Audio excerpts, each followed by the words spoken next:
like you do tummy time. That's fine. That's good. That's good. Now with those, there's no real sort of heavy right or wrong.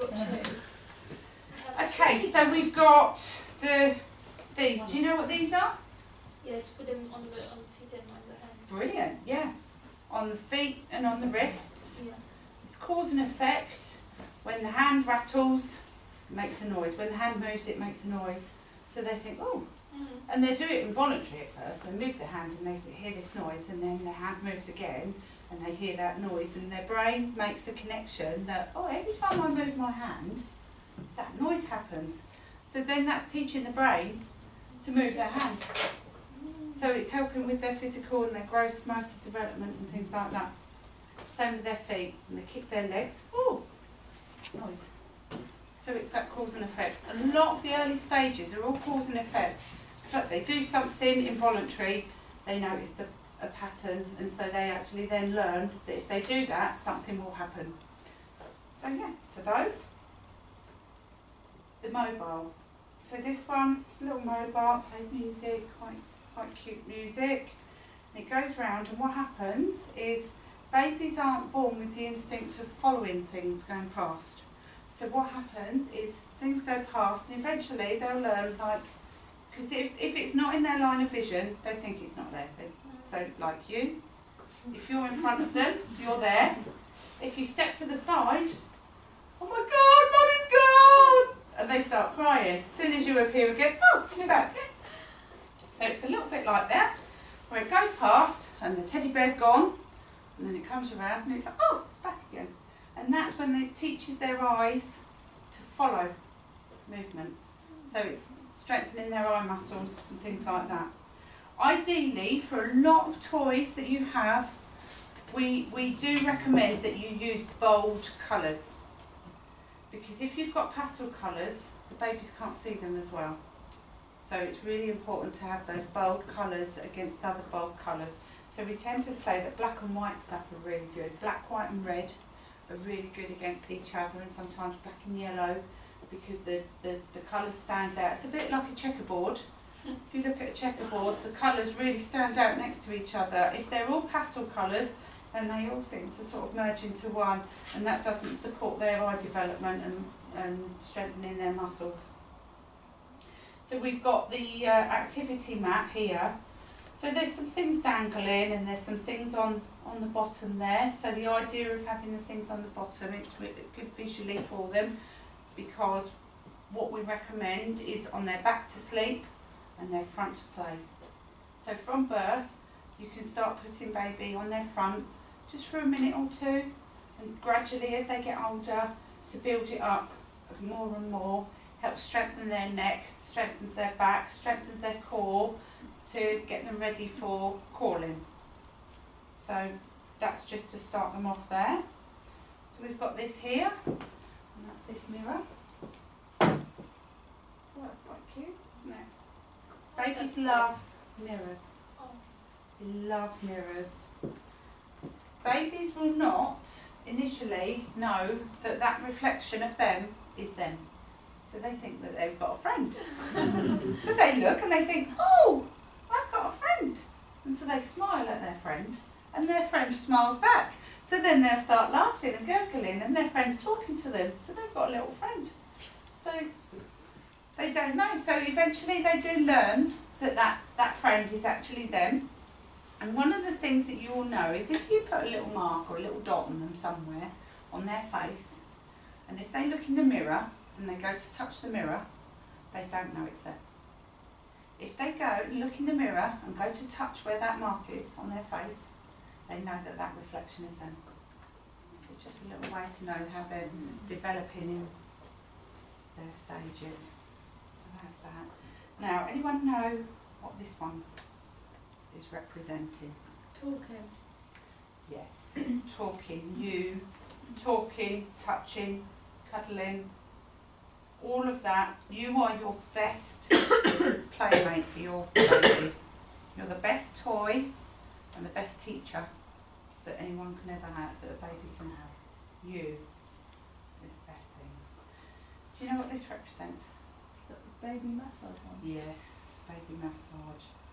We, as a children's centre, offer baby massage courses for everyone in Luton that's got a baby under around 6 months. It can be 12 months, but usually under 6 months.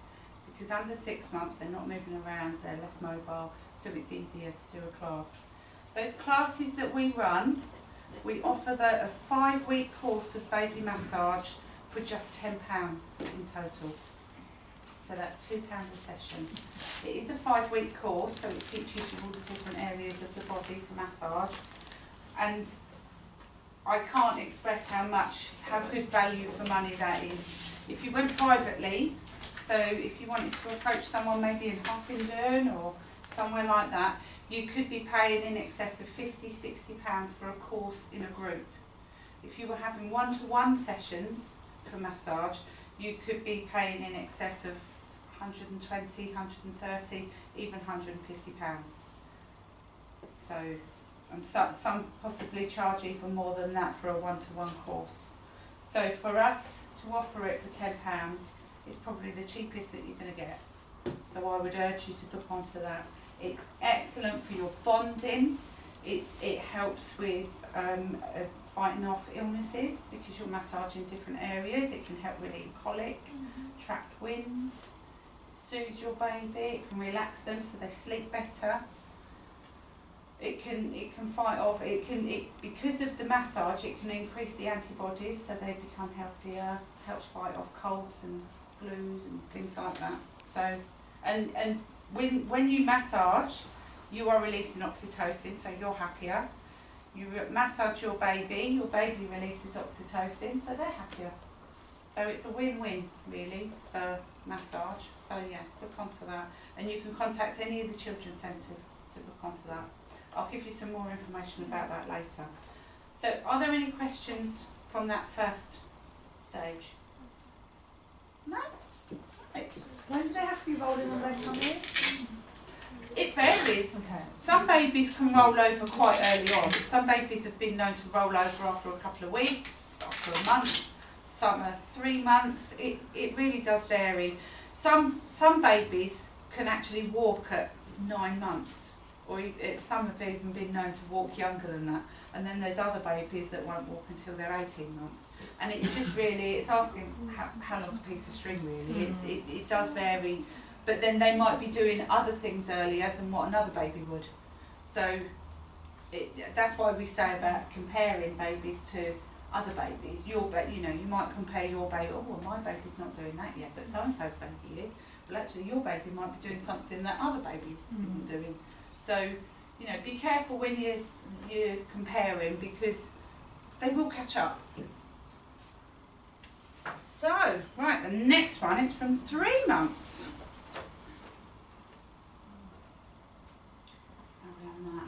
Have we got any questions before I start on that? Spot on. No? Spot on that?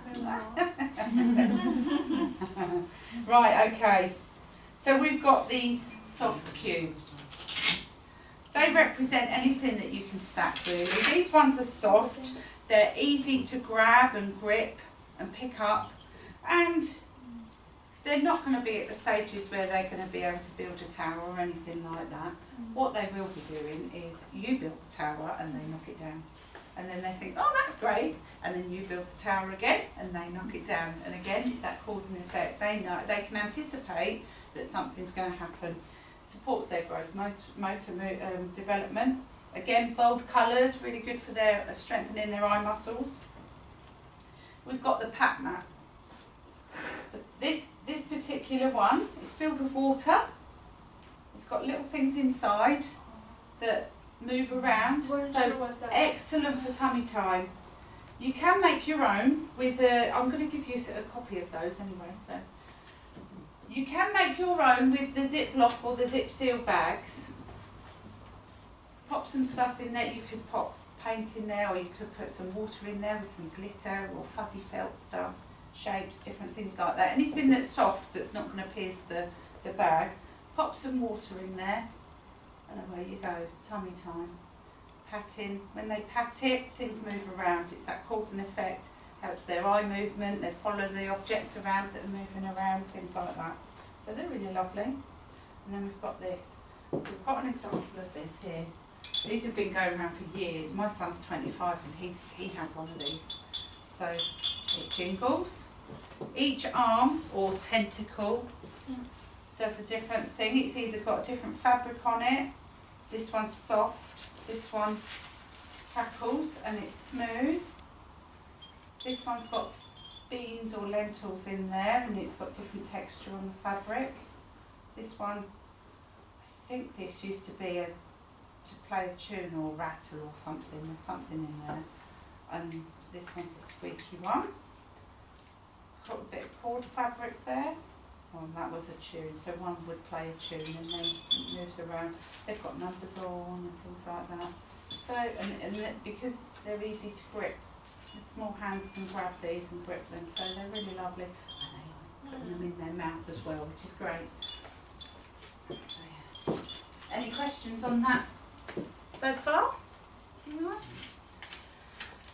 Okay, we've got the colour fan. So again, bold colours, really good for their eye movement, eye development. And we've got the other gym. This one has got a bit more going on. It's got some more activities, things on the side. That's going to encourage that gross motor movement. So they're going to be reaching up to grab things that are high up. They're going to be learning to turn to the side and grab into the side. So it's helping their core strength there. And then the rattles, this is where they're going to be starting to pick things up and move them around and being able to have that coordination and that control. So any questions on that so far? No? Brilliant. So last but not least, we have 6 months. So there you go. So we've got the Skittles. We're not going to line them up and give them a ball and they're going to launch the ball and get a strike or half strike even. It's going to be that cause and effect that they might fall over to them, knock them over, or get the ball and just throw the ball at it or something like that, even picking them up. So these are them. So they're just I thought I had things. the squeaky one. That's why I thought it's for the newborn. You know, they're tiny little Oh, squeaky yeah, one. I mean, there's a lot of different varieties out on the market, but you know, it's just to give you a general idea. So that's what these represent there, really. And yeah, and they quite like watching you playing as well. So with all of these things, one of the messages that I will give you is that you never leave your baby unsupervised with any toys. Always check and inspect your toys before giving them to your babies. Make sure that there's no damage, they're not, you know, for wear and tear and things like that. If they are, then you replace them or you remove them or what have you. Okay. This is a pop-up thing, so you press something, I think, and then it flies up. This particular one, I don't really see many of these on the market, and they do launch out quite fast. But there are other ones where you might press a button and something pops up, a little bit like a jack-in-the-box. And another one you might have to turn it and then it pops up. So they're learning that cause and effect, they're anticipating what will happen, and then they're able to have that coordination and that control to pop it back down again to make it pop up. We've got the stacking cups. So with those, they're really good because they can stack them inside each other because they like to contain things. They also like to empty things as well, so they can take them apart and then you will stack them, they will knock them over. That's usually the best game to play for them. So that's that. We've got these rattles and teething rings and things like that. That's where they're going to be coming, picking them up. They're going to be able to hold on to them, and they'll be putting them in their mouth and having a good chew, good suck, having a feel, seeing what they feel like. If they, you know, they're warm, they're smooth, they're rough, they're crinkly. Tend to like labels, and when they suck the labels, they put a funny face. That's quite amusing. So that's what they are. They rattle, different things. This one's posting. It's just soft objects that they're just putting in, and then they'll put them out, put them in, put them out. And then we've got the treasure baskets. So this is called heuristic play. Do you know anything about treasure baskets or heuristic play? You can get some information on the internet. I've got some information here, and I've got some ideas of what you can do to make a treasure basket. It's going back to basics. It's giving them the saucepan and the spoon to play with. You know, it's all that sort of stuff. It's using natural objects. So I've got some here. So this one here, we've got a brush with a pumice stone. It's not that rough, but it's good for them because they can pick it up and they can feel that that's feeling a little rough. On this side they've got the brush. Oh, and then there's the wood, so they've got all those different textures there that they're all computing into their brain, so when they get the language to match up with the feeling, then that helps them with their development there. We've got pine cones. Again, I stress, this is where you need to make sure that you supervise your baby, because some things, they're going to go in their mouth, so just make sure that they're not going to start falling apart in their mouth and things like that. More brushes.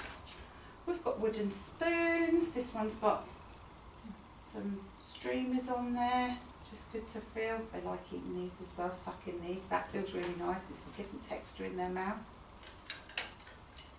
Other brushes. We've got little wooden rings. Wood feels a lot different to maybe something like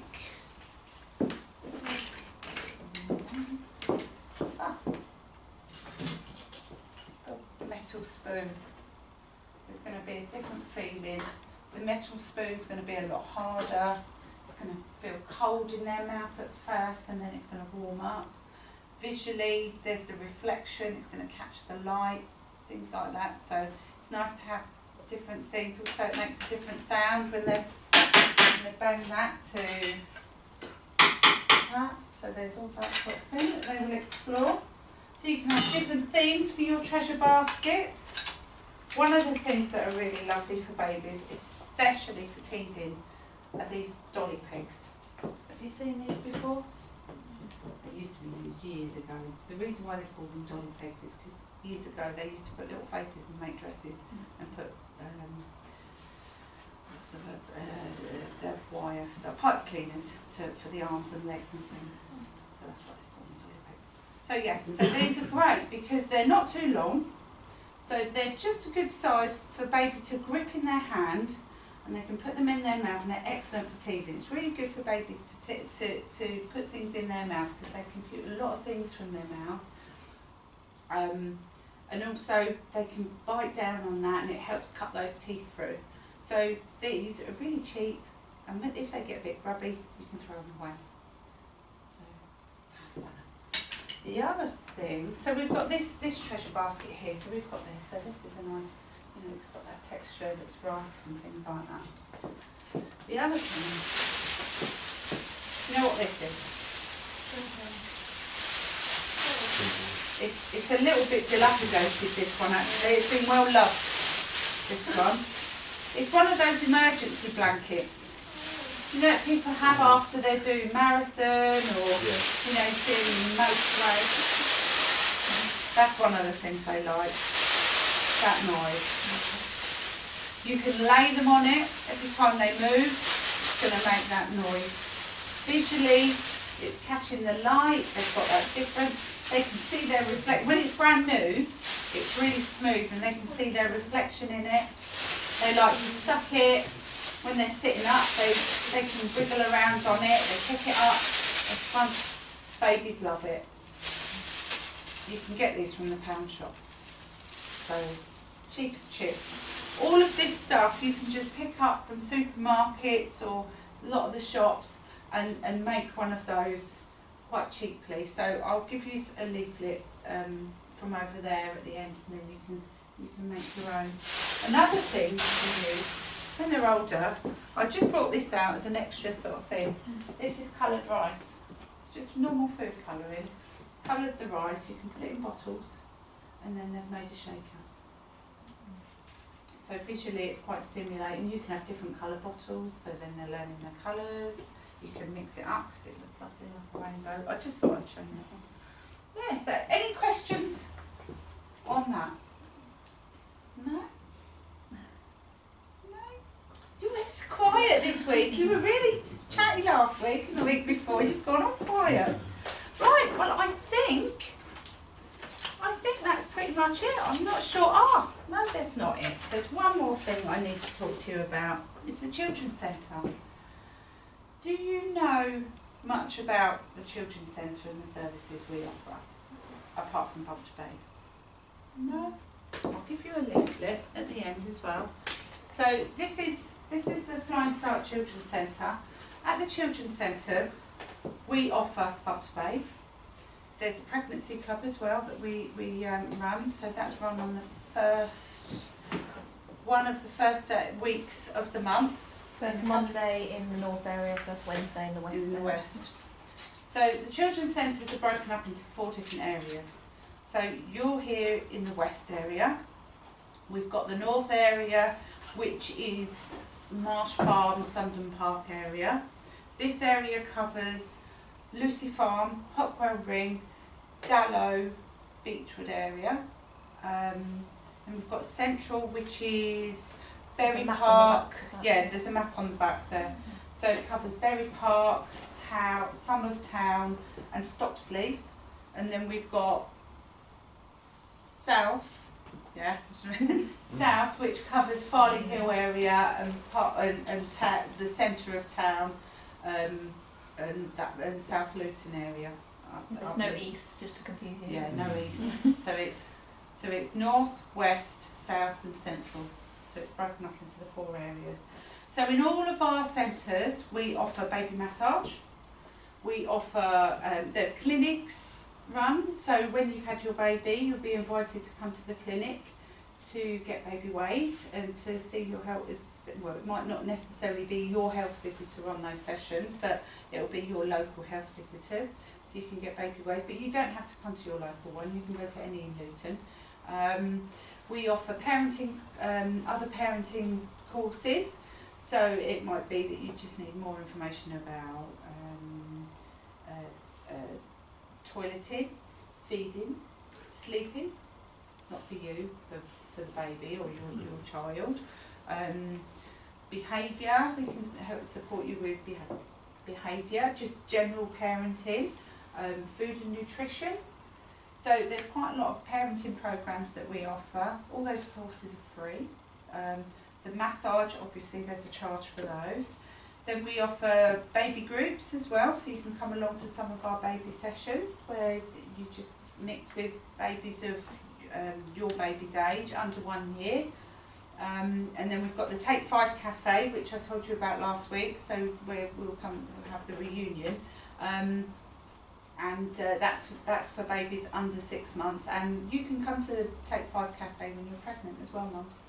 So so we've got that, and then we've got our stay and play sessions. So the stay and plays are geared around babies from children from 0 to up to 5 years old.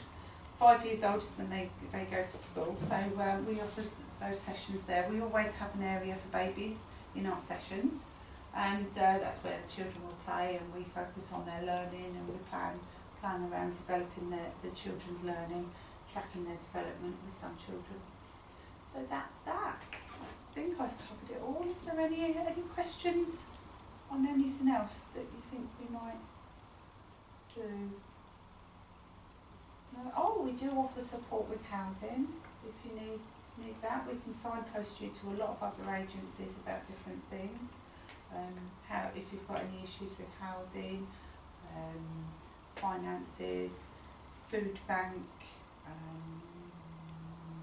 legal support, different things like that as well. So we can signpost you to other services. So any services really where you need to access for you as a family with children under 5, then we can support you with that. Feeding, breastfeeding. A lot of the staff, family workers in the children's centres are breastfeeding trained, so we can support anyone that's struggling with breastfeeding. We also hire breast pumps if you need to have a little bit more support with expressing and feeding. So if we need to sort out any benefits, because obviously obviously mums don't work, Yeah. could we call you for a Yeah, bit of advice? you can call us, and if we don't know the answers, then we can signpost you to somebody and either get them to contact you Yeah. or give you their contact details so you can get hold of them. So yeah.